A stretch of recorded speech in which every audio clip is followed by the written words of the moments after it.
ছিঁড়া যায়, নষ্ট হয়ে যায়। বলে কি?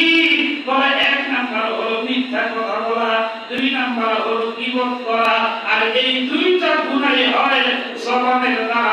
বলেন ঠিক কিনা? মানুষ মিথ্যা কথা বলে, একটা মিথ্যা কথা ঢাকার জন্য আর 10টা মিথ্যা কথা বলতে হয়, কিন্তু তারপরেও আসল মিথ্যা ঢাকে না। ঠিক কিনা?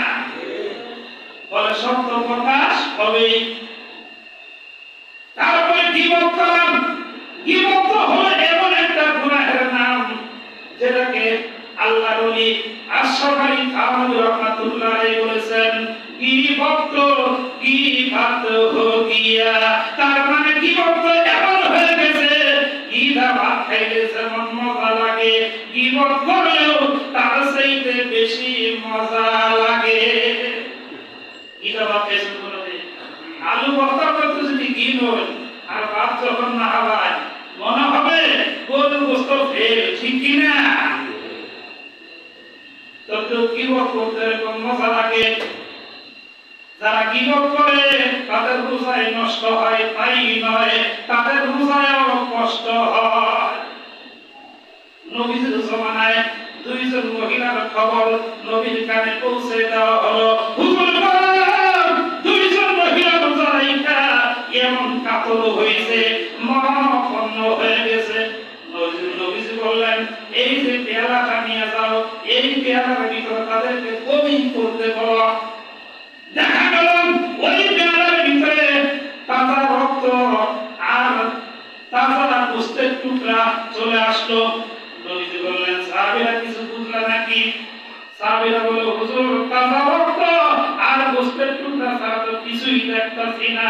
নবীজি বললেন, ও সাহাবীরা তাহলে শোনো, রোজা রাখা মিথ্যা কথা বলছে, রোজা রাখা গীবত করেছে, আরেকজনের নামে মিথ্যা কথা বলা, গীবত করার অর্থ হলো তার গোশত সবাইয়া খাওয়া।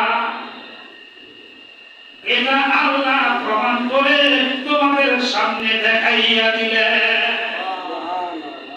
এজন্য দেখবেন যারা নেককার, যারা গুনাহমুক্ত রোজা রাখার চেষ্টা করে তাদের রোজাই মনে হয় না। ঠিক কিনা? আর যারা ফাসেক থাকে, মানুষকে দেখানোর জন্য রোজা রাখে, ওই সমস্ত মানুষকে জিজ্ঞাসা করে, হুজুর কয় মিনিট আছে? সবার পরে আজান দেয়, আগে আজান দিয়ে হয় না। এরকম কথা বলে কি বলে না? যদি আপনি নেককার হন তাহলে বুঝবেন সারাদিন এত সময় পার হয়ে গেল, আমি আর 2-1 মিনিট পরে তারপরে কি আর হবে। ঠিক কিনা?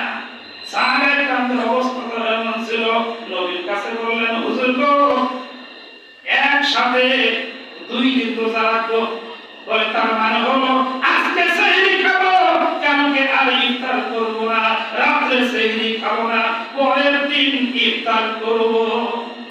নবীজি বললেন, না, আল্লাহ এই বিধান দেয় নাই, সুতরাং তোমরা সেহরি খাবে, সেহরির ভিতরে আল্লাহ বরকত দান করে দিয়েছে। আর সেহরি হলো সবার শেষে খাওয়া উত্তম, সেহরি পরে খাওয়া উত্তম। তাহলে রোজা রাখার যদি মানুষকে কষ্ট দেওয়া আল্লাহর উদ্দেশ্য হইতো, অনেকেই বলে যারা নাস্তিক, যারা বেদিন, এরা বলে যে আল্লাহর বান্দার রিজিক কইমা গেছে না, এজন্য আল্লাহ 1 মাস রোজা রাখবা দিয়েছে, ওই 1 মাসের রিজিক জমা কইরা পরবর্তী আল্লাহ সালাবু নাউজুবিল্লাহ। আরো জোরে নাউজুবিল্লাহ। রোজা রাখার দ্বারা যদি মানুষকে কষ্ট দেয় আল্লাহর উদ্দেশ্য হইতো, তাহলে তো নবীজি অনুমতি দিতেন একবার 2 দিন রোজা রাখো। ঠিক কিনা? সেই সবার আগে খাওয়া উত্তম হইল, যে এছাড়া পরে সেই খাবার তাহলে টাইম বেশি হবে, রোজা দ্বারা কষ্ট হবে। ঠিক কিনা? অথচ নবীজি বলেন, ইফতার সবার আগে যত তাড়াতাড়ি আযান হবে, আযানের পর দেরি না কইরা তাড়াতাড়ি ইফতার করা উত্তম।